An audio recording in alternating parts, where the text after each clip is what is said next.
Hi friends. இந்த நிகழ்ச்சி மூலியமா உங்கள சந்திப்பதில ரொம்ப மகிழ்ச்சி அடையறேன். இயேசு கிறிஸ்துவின் நாமத்தினால உங்க எல்லாத்துக்கும் அன்பின் நல்வாழ்த்துக்கள். இப்போ கூட கைகள தட்டி, "தகப்பனே தந்தையே தலை நிமிர செய்பவர் நீரே" என்ற பாடலை பாடுவோமா?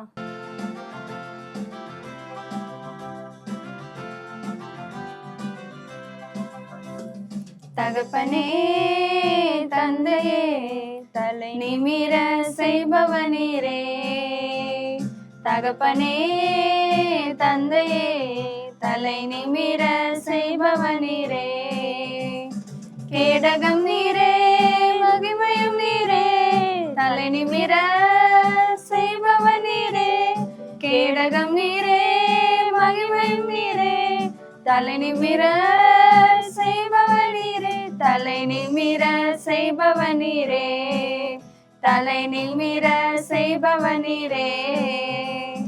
எதிரிகள் எவ்வளவாய் பெருகிவிட்டன, எதிர்த்தெழுவோர் எத்தனை மிகுந்து விட்டன, எதிரிகள் எவ்வளவாய் பெருகிவிட்டன, எதிர்த்தெழுவோர் எத்தனை மிகுந்து விட்டன, ஆனாலும் சோர்ந்து போவதில்லை தளர்ந்து விடுவதில்லை, சோர்ந்து போவதில்லை தளர்ந்து விடுவதில்லை, தகப்பனி தாங்குகிறீர் என்னை தள்ளாட விட மாட்டீர், தகப்பனி தாங்குகிறீர் என்னை தள்ளாட விட மாட்டீர், கேடகம் நீரே மகிமையும் நீரே, தலை நிமிர செய்பவர் நீரே, கேடகம் நீரே மகிமையும் நீரே, தலை நிமிர செய்பவர் நீரே, தலை நிமிர செய்பவர் நீரே, தலை நிமிர செய்பவர் நீரே. படுத்துறங்கி மகிழ்வுடனே விழித்தெழுவேன், ஏனெனில் கர்த்தர் என்னை ஆதரிக்கின்றீர், படுத்துறங்கி மகிழ்வுடனே விழித்தெழுவேன், ஏனெனில் கர்த்தர் என்னை ஆதரிக்கின்றீர், அச்சமில்லையே கலக்கமில்லையே, அச்சமில்லையே கலக்கமில்லையே, வெற்றி தரும் கர்த்தர் என்னோடு, தோல்வி என்றும் எனக்கில்லையே, வெற்றி தரும் கர்த்தர் என்னோடு, தோல்வி என்றும் எனக்கில்லையே, கேடகம் நீரே மகிமையும் நீரே, தலை நிமிர செய்பவர் நீரே, கேடகம் நீரே மகிமையும் நீரே, தலை நிமிர செய்பவர் நீரே, தலை நிமிர செய்பவர் நீரே, தலை நிமிர செய்பவர் நீரே, தகப்பனே தந்தையே தலை நிமிர செய்பவர் நீரே, தகப்பனே தந்தையே தலை நிமிர செய்பவர் நீரே. இப்போதும் கூட கொஞ்ச நேரம் நம்ம கண்களை மூடி தேவனை ஆராதிப்போமா? ஸ்தோத்திரிக்கிறோம் ராஜா, நன்றி செலுத்துகிறோம் தகப்பனே. ஏசப்பா, நீங்கள் எங்களோடு இருப்பதற்காக உமக்கு நன்றி செலுத்துகிறோம் ராஜா. ஏசப்பா, நீங்கள் ஒவ்வொரு நாளும் எங்களோடு இருந்து எங்களை வழி நடத்தினதுக்காக உமக்கு நன்றி செலுத்துகிறோம் தகப்பனே. ஏசப்பா, குப்பையாக இருந்த என்ன ஏசப்பா நீங்கள் எடுத்து பயன்படுத்தி கொண்டிருக்கீங்க ராஜா. ஏசப்பா, எனக்கு டேலண்ட் இல்லை, எனக்கு எந்த ஸ்கில்ஸும் இல்லைன்னு ஏசப்பா நான் ஒரு மூலையில் முடங்கி உட்கார்ந்துருக்கும் போதும் கூட ஏசப்பா நீங்கள் என்னை எடுத்து தாங்கி என்னை வழி நடத்தினீங்களே ராஜா. அதற்காக உமக்கு கோடான கோடி நன்றி, கோடான கொடி ஸ்தோத்திரங்கள் நாங்கள் செலுத்துகிறோம் தகப்பனே. ஏசப்பா, இந்த வேலையில கூட ஏசப்பா எனக்கு எதுவுமே இல்லை, நான் ஒன்றுத்துக்குமே யூஸ் இல்லை அப்படின்னு நான் யோசிச்சுருக்கும் போது கூட ஏசப்பா நான் உன்னை எனக்காக பயன்படுத்துவேன், நீ எனக்காக வல்லமையா நீ எலும்புவாய் நீங்க சொல்லி ஏசப்பா என்னை நடத்தி கொண்டிருப்பதற்காக உமக்கு நன்றி செலுத்துகிறோம் ராஜா. லேசான காரியம் உமக்கது லேசான காரியம், லேசான காரியம் உமக்கது லேசான காரியம், பலனுள்ளவன் பலனற்றவன், பலனுள்ளவன் பலனில்லாதவன், யாராயிருந்தாலும் உதவிகள் செய்வது லேசான காரியம், உமக்கது லேசான காரியம். மண்ணை பிசைந்து மனிதனை படைப்பது லேசான காரியம். மண்ணை பிசைந்து மனிதனை படைப்பது லேசான காரியம். மண்ணான மனிதர்க்கு மன்னாவை அளிப்பது லேசான காரியம். மண்ணான மனிதர்க்கு மன்னாவை அளிப்பது லேசான காரியம். உமக்கது லேசான காரியம்.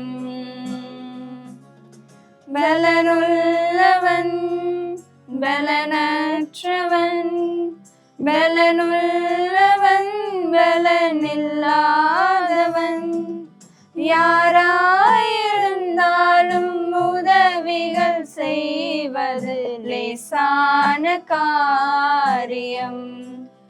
உமக்கது லேசான காரியம். ஆமாண்டவரே, ஏசப்பா எனக்கு பலன் இல்லாதப்போ ஏசப்பா உம்முடைய பலத்தை கொடுத்து என்னை வழி நடத்துனீங்க ராஜா. ஏசப்பா நான் சோர்ந்து போய் உட்கார்ந்துருந்த நேரத்தில் ஏசப்பா உம்முடைய பலத்தினால உம்முடைய நாணயத்தினால என்னை நிரப்புனீங்களே ராஜா. இதெல்லாம் உமக்கு லேசான காரியமாக இருந்ததுக்காக உமக்கு நன்றி செலுத்திக்கிறோம் தகப்பனே. ஏசப்பா இம்மட்டும் நடத்திய தேவன் இனிமேலும் நீங்கள் நடத்துவீங்கன்னு ஏசப்பா என்னோட முழு விசுவாசமும் உம்முடைய மேலே வச்சு என்னை முழுவதுமாக உங்களுடைய இடத்துல ஒப்பு கொடுக்குறோம் ராஜா.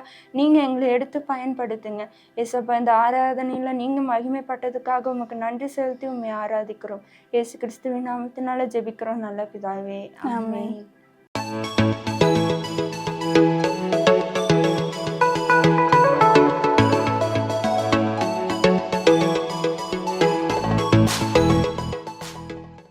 ஹலோ ஸ்டூடெண்ட்ஸ், எல்லோரும் எப்படி இருக்கீங்க? உங்களை இந்த ஸ்டூடெண்ட் டைம் நிகழ்ச்சி மூலயமா சந்திக்கிறது எனக்கு ரொம்ப ரொம்ப சந்தோஷம்.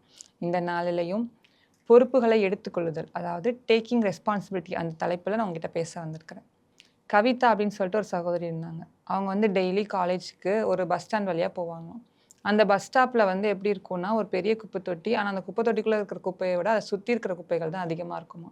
அப்போ அதை போகிறவங்க எல்லாரும் என்ன செய்வாங்களாம், இந்த நகராட்சிக்காரங்க ஒழுங்காகவே வேலை செய்ய மாட்டாங்க, யாருக்குமே பொறுப்பே இல்லை அப்படி சொல்லி திட்டிகிட்டே போவாங்களாம். இதை இந்த அக்கா டெய்லி பார்த்துக்கிட்டே இருந்தாங்களாம். என்னடா இது இப்படி இருக்குது, குப்பையாக இருக்கே, அது எலிகள் வருது, ஈக்கள் வருது, நாய்கள்லாம் வருது அப்படின்னு சொல்லி அவங்க பார்த்துட்டே இருந்தாங்களாம். ஒரு வாரம் போச்சுது, இவங்களுக்கு அந்த காட்சிகள் எதுவுமே மாறவே இல்லை. என்னடா செய்யறது அப்படின்னு சொல்லி யோசிச்சு அடுத்த நாள் வீட்டிலேருந்து வரும்போதே 2 க்ளவுஸும் டஸ்ட்பின் கவரும் எடுத்துகிட்டு வந்தாங்களாம். என்ன செஞ்சாங்களாம், பஸ் ஸ்டாப்க்கு 10 நிமிஷத்துக்கு முன்னாலே வந்துட்டாங்க. எல்லா குப்பைகளையும் அள்ளி அந்த குப்பை தொட்டில் கரெக்டாக போட்டாங்களாம். அப்போ எல்லாரும் அங்கே இருக்கிறவங்களாம் பார்த்துட்டு, என்ன இந்த பிள்ளை இந்த வேலை பார்த்துட்ருக்கு, காலேஜ் படிக்கிற பிள்ளை தானே, அது பாட்டு அதோட வேலையை பார்க்க வேண்டியதானே, அவங்கவுங்க வேலையை அவங்கவுங்க பார்த்தா சரியாக இருக்கும் தானே அப்படின்னு சொல்லி பேசிகிட்டு இருந்தாங்களாம். அடுத்து 2வது நாளும் அதே மாதிரி தான் வெளியே குப்பைகள் இருந்துச்சு. அந்த அக்கா அதே மாதிரியே 10 நிமிஷம் முன்னால் வந்தாங்க. எல்லா குப்பைகளையும் அள்ளி குப்பை தொட்டில் போட்டு போனாங்க. இதை பார்த்துக்கிட்டு இருந்த பக்கத்து கடை அண்ணாச்சி என்ன செஞ்சாங்க, அவங்களுக்கு தொடப்பம் வாங்கி கொடுத்தாங்க. அந்த ஆட்டோக்கார அண்ணன் என்ன செஞ்சாங்க, அவங்களுக்கு குப்பை தொட்டி வாங்கி கொடுத்தாங்க, அதை அள்ளி போடுறதுக்கு. இப்படி ஒவ்வொருத்தரும் அவங்களுக்கு ஹெல்ப் பண்ண ஆரம்பித்தாங்க. ஒரு வாரத்திலே அந்த இடம் சுத்தமாக ஆரம்பிச்சிருச்சு. அதை பார்க்குறவங்க என்ன செஞ்சாங்க, சரி ஓகே குப்பையை நம்ம கீழே போடக்கூடாது, போட்டால் அந்த பிள்ளை தான் அள்ளுற மாதிரி இருக்கும் அப்படின்னு சொல்லிட்டு எல்லாரும் அந்த குப்பைகளை சரியான குப்பை தொட்டில் போட ஆரம்பித்தாங்க. அந்த இடமே சுத்தமாக மாறிச்சு.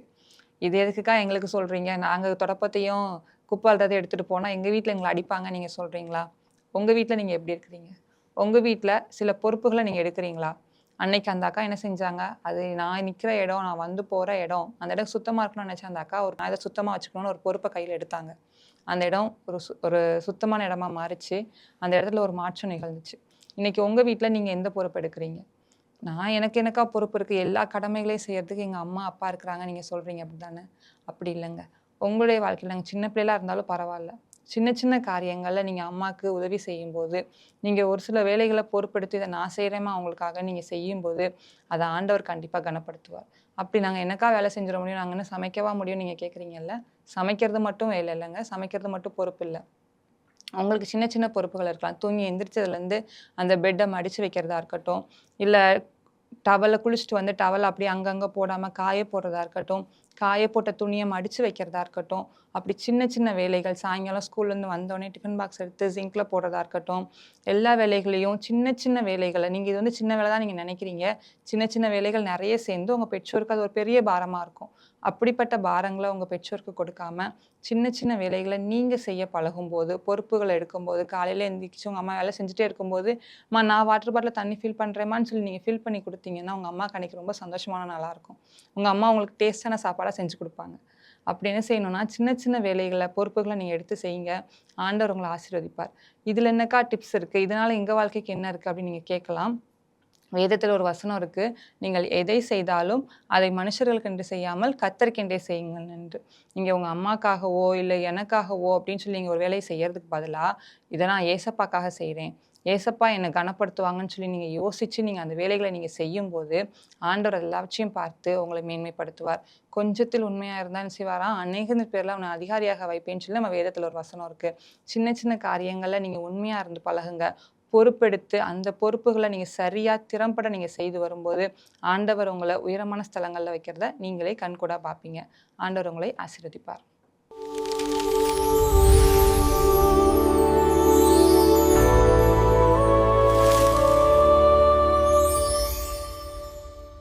Praise the Lord. கிராம மிஷனரி இயக்கம் சார்பாக நடத்தும் இந்த ஸ்டூடெண்ட்ஸ் டைம் என்ற நிகழ்ச்சியில் உங்கள் எல்லாரையும் பார்க்கும்படி ஆண்டவர் கொடுத்த கிருபைக்காக நன்றி சொல்கிறேன். வாலிப பிள்ளைகள்லாம் எல்லாரும் சந்தோஷமா இருக்கீங்களா? ஸ்டூடெண்ட்ஸ் எல்லாருமே கர்த்தருக்குள்ள எப்பொழுதும் சந்தோஷமா இருங்க. இந்த வாலிப வயசுன்றது ஆண்டவருக்குள்ள எப்பொழுதும் நம்ம சந்தோஷமா களி கூறுகிற ஒரு வயசு. எந்த ஒரு ஸ்ட்ரெஸ்ஸும் வேண்டாம் உங்களுக்கு, படிப்புக்குரியதோ இல்லை வந்து வேலைக்கு நீங்கள் அப்ளை பண்ணிட்டு இருந்தாலும் எந்த ஸ்ட்ரெஸ்ஸும் இல்லாமல் எல்லாவற்றையும் நீங்கள் ஆண்டவர்கிட்ட ஒப்பு கொடுத்து நீங்கள் வந்து சந்தோஷமாக இருங்க, ஜாய்ஃபுல்லாக இருங்க. That is going to be your strength. இந்த நாள்லையும் ஆண்டவர் நம்ம கூட பேச போகிற ஒரு வார்த்தை என்னதுன்னா, அதாவது எப்படி நம்ம வந்து பொறுப்புள்ளவர்களா இருக்கணும், ரெஸ்பான்சிபிலிட்டி அப்படின்ற அந்த தலைப்புல ஆண்டவர் உங்க கூட பேச போறாரு. எப்படி, அதாவது நிறைய பேர் வந்து உங்களுடைய பேரண்ட்ஸோ இல்லை வந்து உங்க வீட்டில் நிறைய பேர் உங்களை பேசி நீங்க கேட்டிருப்பீங்க, என்ன உனக்கு பொறுப்பே இல்லை அப்படின்னு சொல்லி பேசி கேட்டிருப்பீங்க. ஆனா ஆண்டவர் உங்க ஒவ்வொருத்தரையும் வந்து இன்றைக்கு வந்து ஒரு பொறுப்புள்ள ஒரு வாலிபராக, ஒரு பொறுப்புள்ள வாலிப பெண்ணாக வந்து ஆண்டவர் மாற்ற போகிறாருன்றதை நான் விசுவாசிக்கிறேன். லூக்கா 16வது அதிகாரம் 10வது வசனத்துல ஆண்டவராகிய இயேசு கிறிஸ்து சொல்றாரு, கொஞ்சத்திலே உண்மை உள்ளவன் அநேகத்திலும் உண்மை உள்ளவனாய் இருக்கிறான், கொஞ்சத்திலே அநீதி உள்ளவன் அநேகத்திலும் அநீதி உள்ளவனாய் இருக்கிறான். அப்போ நம்ம வந்து இந்த உலகத்துல வாழும்போது நமக்கு கொடுக்கப்பட்ட கொஞ்சம் விஷயங்கள்ல நம்ம வந்து உண்மையா இருக்கணும். நம்ம எந்த விதத்திலையும் நம்ம வந்து அதாவது அந்த உண்மை இல்லாம நம்ம இருக்கக்கூடாது. கொஞ்சம் காரியங்கள் தான் வந்து ஆண்டவர் உன்னை வந்து பொறுப்பா கொடுத்துருக்கிறாருன்னா அந்த காரியத்துல நீ வந்து உண்மையும் உத்தமமா இருக்கணும், ஒரு ஃபேத்ஃபுல் ஸ்டூவர்டா இருக்கணும். அதுதான் ஆண்டவர் விரும்புறாரு. ஸோ 3 காரியங்கள்ல நம்ம வந்து நம்மளுடைய வாழ்க்கையில நம்ம வந்து உண்மையா இருக்கணும். அதுக்கு முன்னாடி ஒரு சிறிய ஒரு கதையை உங்களுக்கு நான் சொல்றேன், எப்படி நம்ம உண்மையா இருக்கணும், பொறுப்பானவர்களாக ரெஸ்பான்சிபிளா நம்ம எப்படி இருக்கணும். ஏன்னா வந்து நம்ம ரெஸ்பான்சிபிளா இருக்கிறதுக்கு முதல் படி என்னதுன்னா உண்மையா இருக்கிறது. அதான் இயேசுப்பா சொல்றாரு, கொஞ்சத்துல உண்மையா இருக்கிறது. ஏன்னா ஒவ்வொருத்தங்களுக்கும் ஒவ்வொரு விதமா வந்து பொறுப்புகளை ஆண்டவர் கொடுத்திருக்கிறாரு. ஒரு ராஜா இருந்தாரு. அந்த ராஜாவுக்கு அடுத்த தலைமுறையில அடுத்த ஒரு மந்திரியை வந்து அடுத்த தலைமுறைக்கு ஒரு அடுத்த ராஜாவை வந்து அவரை நியமிக்கும்படி அவருக்குள்ள ஒரு மனதுல ஒரு எண்ணம் இருந்தது. ஏன்னா அவருக்கு வயதாயிட்டு கொண்டே இருக்கிறது. அடுத்த ஒரு அவருடைய ராஜ்யத்தை பார்த்து கொள்ளும்படி திறமையுள்ள, பொறுப்புள்ள, உண்மையுள்ள ஒரு மனுஷனை வந்து தேடணும் அப்படின்னு சொல்லிட்டு மனதுல யோசித்தார். அப்படி யோசித்து கொண்டு இருக்கும் போது அந்த ஊர்ல இருக்கிற எல்லா வாலிப பிள்ளைகளையும் வந்து வாலிபர்களையும் வந்து அவர் என்ன செஞ்சாரு, அழைத்து சொன்னாரு, இன்றைக்கு நான் ஒரு போட்டி வைக்க போறேன், இந்த போட்டியில ஜெயிக்கிறவங்க அடுத்த வருஷம் என்னுடைய ராஜ்யத்துல என்னுடைய சிங்காசனத்துல உட்காருவாங்க அப்படின்னு சொல்லி சொன்னார். உடனே எல்லா வாலிபர்களும் ரொம்ப ஆர்வமா வந்தாங்க. ஏன்னா அவங்களுக்கெல்லாம் அந்த பெரிய பெரிய ரெஸ்பான்சிபிலிட்டி எடுக்கணும், பெரிய பெரிய பொறுப்புகள் வரணும்னு ஆசை இருக்கும்ல. யாருக்குதான் ஆசை இருக்காது நமக்கு இந்த மாதிரி ஒரு ராஜாவாகணும் டக்குன்னு. போட்டி தானே. என்ன போட்டின்னு பார்த்தா, ஒவ்வொருத்தங்க கையிலையும் ஒரு விதையை கொடுக்குறாரு. ஒரு விதையை கொடுத்து என்ன சொல்றாரு, இந்த விதையை நீங்க வீட்டுக்கு கொண்டு போய் ஒரு மண்ணுக்குள்ள நட்டு அது வந்து செடியா வளர்ந்து 1 வருஷம் உங்களுக்கு காலகட்டம் கொடுக்குறேன். அந்த 1 இயர்க்குள்ள யாருடைய செடி ரொம்ப பார்க்க அழகா நல்ல ஃப்ரூட்ஸோட ஃப்ளவர்ஸோட ரொம்ப அழகா இருக்குதோ அந்த பர்சனை தான் நான் வந்து என்ன செய்ய போறேன், அடுத்த ராஜாவா நான் வந்து சூஸ் பண்ண போறேன் அப்படின்னு சொல்லி சொல்றாரு. உடனே எல்லாரும் ரொம்ப ஆர்வமா இவ்வளவுதானா, இதுல என்ன இருக்கு அப்படின்னு சொல்லிட்டு என்ன செய்யறாங்க, வீட்டுக்கு போறாங்க. போய் ஒவ்வொருத்தங்களும் நிறைய பிரயாசம் எடுக்கிறாங்க. ஒரு தொட்டி வாங்குறாங்க, அழகான தொட்டி வாங்குறாங்க, மண்ணெல்லாம் போடுறாங்க, உரம் போடுறாங்க, என்னென்னமோ செய்யறாங்க. செஞ்சு 1 வருஷம் போச்சு. 1 வருடம் கழிச்சு அந்த நாள் வந்தது. எல்லாரும் தங்களுடைய தொட்டிகளை கொண்டு வந்தாங்க. அந்த தொட்டியில ஒவ்வொருத்தங்களுடைய செடியும் பார்த்தோன்னா அழகா இலையெல்லாம் வச்சு பியூட்டிஃபுல்லா வந்து இருக்கு. கனிகளோட இருக்கு. ஒரு சில பேரோடது ஃப்ளவர்ஸோட இருக்கு. ஆனா ஒரே ஒரு வாலிபனுடைய தொட்டி மட்டும் வெறும் மண்ணு மட்டும் இருக்குது. அதுல எந்த ஒரு இலை கூட இல்லை. உடனே எல்லாரும் அவனை பார்த்து என்னடா இப்படியா வருவான் ஒரு போட்டிக்கு அப்படின்னு சொல்லிட்டு கிண்டல் பண்ணாங்க. அப்போ அதை பார்த்து கொண்டிருந்த இந்த ராஜா எல்லாரும் அமைதியா இருங்க அப்படின்னு சொல்லி சொன்னாரு. அப்போ அதுக்கப்புறம் என்ன செய்யறாரு, எல்லாரையும் நிக்க வச்சு, நான் இப்போ இன்றைக்கு நான் சூஸ் பண்ண போறேன், யாருடைய தொட்டி பெஸ்டா இருக்குதோ அவங்கள தான் நான் என்ன செய்ய போறேன், ராஜாவா நான் சூஸ் பண்ண போறேன்ட்டு நேரா அந்த காலியான தொட்டி உள்ள அந்த வாலிபனை பார்த்து, நீ தான் அடுத்த ராஜா அப்படின்னு சொன்னதும் எல்லாருக்கும் ஆச்சரியம். சுற்றியுள்ள பொதுமக்கள் எல்லாரும் ரொம்ப ஆச்சரியப்பட்டாங்க. என்னடா இப்படி ராஜா வந்து தவறான முடிவு எடுக்கிறாரே அப்படின்னு சொல்லிட்டு எல்லாருக்கும் நிறைய பேருக்கு கோபமும் வந்துச்சு. அப்புறம் ராஜா கடைசியா வந்து அதை வந்து எக்ஸ்பிளனேஷன் கொடுக்குறாரு. எதனால நான் இந்த பையனை சூஸ் பண்ணேன்னா, 1 வருடம் முன்னாடி உங்க எல்லார் கைகள்லயும் நான் கொடுத்தது ஒரு சாதாரண முளைக்காத ஒரு விதையை நான் கொடுத்தேன். ஒரு ரப்பர் விதை அது வந்து முளைக்காது, அது வந்து ஒரு செடியா வராது. அந்த மாதிரி ஒரு விதையை உங்க கையில நான் கொடுத்தேன். ஆனா இந்த வாலிபன் மட்டும்தான் உண்மையா இருந்தான். அவனுடைய திராணிக்கு அவன் உண்மையா பேசினா, எந்த ஒரு ஏமாற்றமும் கொண்டு வரல. ஏன்னா அந்த நாள்ல கொண்டு வந்த எல்லாருடைய தொட்டிகளும் கண்டிப்பா அவங்களோடதா இருக்காது. வேற யார்கிட்டதோ வாங்கிட்டு வந்து, இல்ல வேற ஏதோ ஒரு தொட்டியை எடுத்துட்டு வந்து அவங்க காமிக்கிறாங்க. அப்போ இந்த கதையில இருந்து நம்ம என்ன கற்றுக்கொள்ளலாம்னா, உண்மையா இருக்கும்போது தான் ஆண்டவர் உன்னை உயர்த்துவார். கொஞ்சத்துல உண்மையா இருக்கும்போது ஆண்டவர் உன்னை அநேகத்துல வந்து உன்னை பெரிய இதுல ஆக்குவார், உயர்த்துவார். அப்போ உண்மையா இருக்கும்போது அந்த பொறுப்புக்குள்ள ஆண்டவர் கொடுப்பாரு. இப்ப நீ எதுலலாம் உண்மையா பொறுப்புள்ளவனா இருக்கணும், ரெஸ்பான்சிபிளா இருக்கணும்னா, முதலாவதாக B responsible in your time. அதாவது நீ கொடுக்கப்பட்ட நேரத்துல நீ உண்மையா இருக்கணும். நீதிமொழிகள் 31வது அதிகாரம் 27வது வசனம், அவள் சோம்பலின் அப்பத்தை புசியாமல் தன் வீட்டு காரியம் என்ன நடக்கிறது என்று கண்ணோக்கமாய் இருக்கிறாள். அப்படின்னா இது வந்து அதாவது திருமணமான ஒரு பெண்ணுக்கு மட்டும் இல்லை, வாலிப பெண்கள் வாலிபர்கள் எல்லாருக்குமே வந்து ஆண்டவர் கொடுக்குற என்ன, சோம்பலின் அப்பத்தை புசியாமல் தன் வீட்டு காரியத்துல அப்படி கண்ணோக்கமா இருக்கணும். என்னென்ன விஷயங்கள் உன்னுடைய லைஃப்ல நடக்குது, வாட்ச்ஃபுல்லா இரு, கண்ணோக்கமா இரு, ரெஸ்பான்சிபிளா இரு. B responsible in time given. உனக்கு கொடுக்கப்பட்ட நேரம், எல்லாருக்கும் கடவுள் வந்து 24 மணி நேரம் தான் கொடுத்துருக்கிறாரு, 24 hours a day. எனக்கு வந்து எக்ஸ்ட்ரா ஒரு 5 hours கொடுக்கல. உனக்கு கொடுக்கப்பட்ட நேரம் தான் எல்லாருக்கும் கொடுக்க. அப்போ அதுல நீ பொறுப்பா இருக்கணும், வீணடிக்க கூடாது. ஏன்னா நம்ம எல்லாம் வந்து அந்த போனை எடுத்தாலே, ரீல்ஸ் பார்க்க ஆரம்பிச்சிட்டீங்கனாலே டைம் போறதே தெரியாது. அந்த அளவுக்கு நம்ம டைமை வீணாக்குறோம். அது போற சீரீஸ் பார்த்துட்டு இரவு நேரங்கள்ல தூங்காம நிறைய வாலிப பிள்ளைகள் கஷ்டப்படுறீங்க. படிக்கிற காலகட்டத்துல மொபைல் போனை இந்த மாதிரி காரியங்களுக்கு நீங்க யூஸ் பண்ணாம, ஏன்னா 90% நம்மளுடைய நேரத்தை வீணடிக்கிற காரியங்கள் என்னதுன்னா, முக்கியமா நம்மளுடைய மொபைல் போனு, 2வது நம்ம டிவி, சீரியல். இப்ப நீங்க ஒரு சீரியல் பாக்குறீங்க, அந்த சீரியல் பார்த்து தொடரும்னு போடுவாங்க, அடுத்த நாளும் திரும்ப போய் உன்னை உட்கார வைத்து உன்னை ஒரு அடிமைத்தனத்துக்குள்ள உன்னை கொண்டு போயிடும். அதே போல ஃபேஸ்புக், இன்ஸ்டாகிராம், இந்த மாதிரி காரியங்கள் எல்லாம் நம்மளுடைய நேரத்தை வீணடிக்கும். அதுல நீங்க ப்ரொடக்டிவா எத்தனையோ காரியங்கள் செய்யலாம். தேவனுக்கு நீங்க அந்த நேரத்தை பயன்படுத்தலாம். பைபிள் ஏன் வாசிக்கலன்னா, முக்காவாசி வாலிப பிள்ளைகள் சொல்ற பதில் தான் டைம் இல்லை. ஏன் ஜெபிக்கல? டைம் இல்லை. அப்போ ப்ரையாரிட்டைஸ் பண்ண தெரியல உங்களுக்கு. எதுக்கு முதலிடம் கொடுக்கணும், எதுக்கு அடுத்த இடம் கொடுக்கணும்னு உங்களுக்கு அது தெரியல. அப்போ பி ரெஸ்பான்சிபிள் இன் டைம்.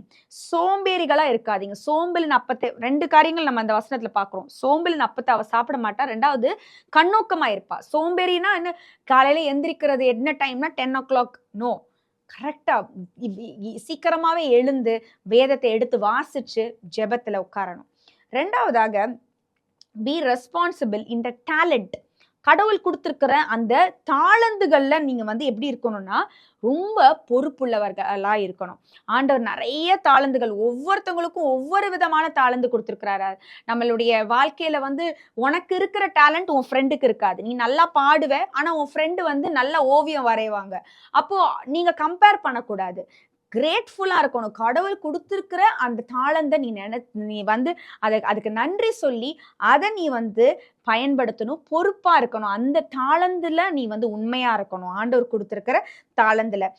அப்ப வந்து நீதிமொழிகள்ல நான் திரும்ப எடுக்கிறேன். 31வது அதிகாரம் தன் கை 13வது வசனம். தன் கைகளினால் உற்சாகத்தோட வேலை செய்கிறாள். உற்சாகத்தோட நம்ம வேலை செய்யணும். அதாவது நம்ம வந்து கொடுக்கப்பட்ட டேலண்ட்ஸ்ல நம்ம வந்து உற்சாகத்தோட, தேவன் என்ன டேலண்ட் கொடுத்துருக்கிறானாலும் ஹார்ட் ஒர்க் பண்ணி நல்ல உற்சாகத்தோட நம்ம அதை வந்து பயன்படுத்தணும். முதலாவதாக நம்மளுடைய நேரத்தை, நம்மளுடைய டைமை வந்து நம்ம பொறுப்பா அதை ரெஸ்பான்சிபிளா நம்ம வந்து அதை ஹேண்டில் பண்ணணும். ரெண்டாவதாக நம்மளுக்கு கொடுக்கப்பட்ட தாளந்துகள்ல டேலண்ட்ஸ்ல வந்து நம்ம எப்படி இருக்கணும், பொறுப்பா நம்ம வந்து ஹேண்டில் பண்ணணும். மூன்றாவதாக நம்மளுடைய ட்ரெஷர்ஸ். கடவுள் வந்து ஒவ்வொருத்தங்களுக்கும் வந்து இந்த வாலிப வயசுலயே நிறைய பொருளாதார விதத்துல காரியங்களை வந்து ஆண்டவர் காட்டுவார். இந்தந்த இதுக்கெல்லாம் நீ வந்து வீணா செலவு பண்ணாத. பேரண்ட்ஸ் அடிக்கடி காசு வாங்குறது, அம்மா எனக்கு வந்து, ஏன்னா நிறைய வாலிப பிள்ளைங்க வந்து அவுட் ஆஃப் பியர் ப்ரெஷர், என் ஃப்ரெண்ட்ஸ் வந்து இந்த ஹோட்டல்ல தான் சாப்பிடணும்பாங்க, எனக்கு வேணும் 50 ரூபா கொடுங்கம்மா, 100 ரூபாய் கொடுங்கம்மா அப்படின்னு சொல்லிட்டு நம்ம நிறைய காரியங்களை, கடவுள் நம்மளுக்கு கொடுக்கப்பட்ட ஆசீர்வாதங்களை நம்ம வந்து வீணடிக்கிறதுக்கு காரணமாயிடுது. சினிமாக்கு போறாங்க என் ஃப்ரெண்ட்ஸ் எல்லாம், நான் கண்டிப்பா நானும் வந்து கூட போகணும் அப்படின்னு சொல்லிட்டு நீ போகணும்னு அவசியம் கிடையாது. அந்த காரியங்கள்ல நீ வந்து பொறுப்பா இருக்கணும். அப்படி இருக்கும்போது ஆண்டவர் வந்து உன்னை உயர்த்துவாரு. அதுதான் நான் திரும்பவும் அந்த வசனத்தை வாசிக்கிறேன். கொஞ்சத்திலே உண்மை உள்ளவன் அநேகத்திலும் உண்மை உள்ளவனாய் இருக்கிறான். கொஞ்சத்திலே அநீதி உள்ளவன் அநேகத்திலும் அநீதி உள்ளவராய் இருக்கிறான் அப்படின்னு சொல்லிட்டு இருக்குது. அதே அதிகாரத்துல 15வது வசனத்துல நம்ம திரும்ப வாசிக்கிறோம். லூக்கா 16:15 வசனம். நீங்கள் மனுஷர் முன்பாக நீதிமான்களாக காட்டுகிறீர்கள், தேவனோ உங்கள் இருதயங்களை அறிந்திருக்கிறார். மனுஷருக்குள்ளே மேன்மையாக எண்ணப்படுகிறது, தேவனுக்கு முன்பாக அருவருப்பாயிருக்கிறது. அப்போ மனுஷங்களுக்கு முன்பாக நீ வந்து ரொம்ப மேன்மையா காட்டணும், இந்த இந்த இந்த பிராண்டட் ட்ரெஸ் தான் போடணும், இந்த ட்ரெஸ் போடக்கூடாது அப்படின்னு சொல்லிட்டு மனுஷருக்கு முன்பாக நீ வந்து மேன்மையா காட்டணும் அப்படின்னு நினைக்கும் போது தேவனுக்கு முன்பாக அது அருவருப்பா இருக்கிறது. அப்படி இருக்கும்போது உன்னுடைய அப்போ அதனாலதான் வந்து ஆண்டவர் சொல்றாரு, நீ உனக்கு கொடுக்கப்பட்ட பொறுப்புகள்ல நீ கரெக்டா இரு, பி ரெஸ்பான்சிபிள். சரி, இப்போ உங்களுக்கு புரிஞ்சிருக்கும்னு நினைக்கிறேன் எப்படி பொறுப்பா இருக்கணும். நிறைய பேர் நான் முதல்ல சொன்னது போல பொறுப்பில்ல, வாலிப வயசுல நிறைய திட்டு வாங்குறது இதுக்கு ஒரு வார்த்தை தான், உனக்கு பொறுப்பே இல்லை அப்படின்றத. 3 காரியங்களை நீ வந்து பொறுப்பா உண்மையா உத்தமமா இருக்கும்போது ஆண்டவர் உன்னை அநேகத்துக்கு அதிபதியா மாற்றுவார். அநேகத்துக்கு ஒரு பெரிய ஒரு லைட்டா, மற்றவர்களுடைய வாழ்க்கைக்கு ஒரு ஆசீர்வாதமா உங்க ஒவ்வொருத்தரையும் ஆண்டவர் மாற்றுவாரு. ஃப்ளாரன்ஸ் நைட்டிங்கேல் அப்படின்ற ஒரு அம்மையார் இருந்தாங்க இங்கிலாந்து தேசத்துல. அவங்க ஒரு நர்சிங் அப்படின்ற அந்த ப்ரொஃபஷனை அவங்க வந்து துறையை அவங்க வந்து எடுத்து அவங்க செஞ்சுட்டு இருந்தாங்க. அப்போ ஆண்டவருடைய அழைப்பு வந்த போது அந்த காலகட்டத்துல யார் யாரெல்லாம் அந்த போர்ல வந்து அடிபட்டு இருந்தாங்களோ அவர்களுக்கு அவங்க போய் அவங்களா வாலண்டியரா வந்து சேவை செஞ்சாங்க, பொறுப்பா இருந்தாங்க. ஆண்டவர் அவங்கள நர்சிங் படிக்க வச்சிருக்கிறாங்க, நர்சிங் துறை கொடுத்துருக்குறாங்க. அதுல அவங்க வந்து எப்படி இருந்தாங்கன்னா உண்மையும் உத்தமமா இருந்தாங்க. கொஞ்சத்துல அவங்க உண்மையா இருந்தாங்க. அந்த டைம்ல எல்லாம் வந்து அந்த போர்ல அடிப்பட்டவங்களுக்கு எல்லாம் அந்த ப்ராப்பர் வசதிகள்லாம் கிடையாது. ஹாஸ்பிட்டல்ஸ் இப்ப இருக்கிற மாதிரி ஹாஸ்பிட்டல்ஸ் எல்லாம் கிடையாது, லைட்டிங் வசதி கிடையாது. அப்போ அது என்ன செய்வாங்க, கையில ஒரு விளக்க பிடிச்சு அங்க இருக்கிற ஒவ்வொருத்தருக்கும் ட்ரெஸ்ஸிங் பண்ணி பேண்டேஜ் கட்டி யார் யாரெல்லாம் கஷ்டப்படுறாங்களோ அவங்களுக்கெல்லாம் மருந்து கட்டி அவங்கள வந்து ஆற்றுவாங்களாம். அப்ப அவங்களுக்கு கொடுக்கப்பட்ட கொஞ்சம் பொறுப்புல அவங்க உண்மையா இருந்ததுனால அந்த அந்த அந்த அம்மையார் தான் நர்சஸ் உடைய ஃபவுண்டராக வந்து ஒவ்வொரு நர்சஸ்க்கும் ஒரு இன்ஸ்பிரேஷனாக அவங்க இன்றைக்கு வரைக்கும் அவங்களுக்கு புகழப்படுறாங்க. அப்போ உன்னுடைய வாழ்க்கை உயர்த்தப்படணும், உன்னை பத்தி மற்றவர்களுக்கு தெரியணும்னா நீ கொஞ்சத்துல உண்மையாயிரு, பொறுப்பாயிரு, உன்னுடைய வாழ்க்கை ஆசீர்வதிக்கப்படும். அன்பின் பரலோக பிதாவே, இதை பார்த்து கொண்டிருக்கிற ஒவ்வொரு வாலிப பிள்ளைகளும், ஸ்டூடெண்ட்ஸ் டைம் நிகழ்ச்சியை பார்த்துட்டு இருக்கிற ஒவ்வொரு ஸ்டூடெண்ட்ஸையும் உங்க கரத்துல ஒப்பு கொடுக்குறேன்ப்பா. ஆண்டவரே, கொஞ்சத்துல உண்மையா இருந்து உத்தமமா இருந்து அப்பா அவர்கள் அநேகத்துக்கு ஆண்டவரே எசப்பா ஆசீர்வாதமாக இந்த பிள்ளைகளை மாற்றுங்க ஆண்டவரே. அப்பா ஆண்டவரே, நாங்க படிச்சது போல அவங்களுடைய டைம், டேலண்ட், அவங்க ட்ரெஷர் எல்லாவற்றையும் ஆண்டவரே பொறுப்பா இருக்க, ரெஸ்பான்சிபிளா இருக்க கிருபை கொடுங்க அப்பா. பிள்ளைகளை வழி நடத்துங்க ஆவியானவரே. தொடர்ந்து பிள்ளைகளை உயர்த்துங்க. என்னென்ன பலவீனங்கள் இருந்தாலும் பிள்ளைகளுக்கு நீங்க பலனாயிருங்க. ஏசு கிறிஸ்துவ நாமத்தில் ஜெபிக்கிறோம் நல்ல பிதாவே, ஆமென்.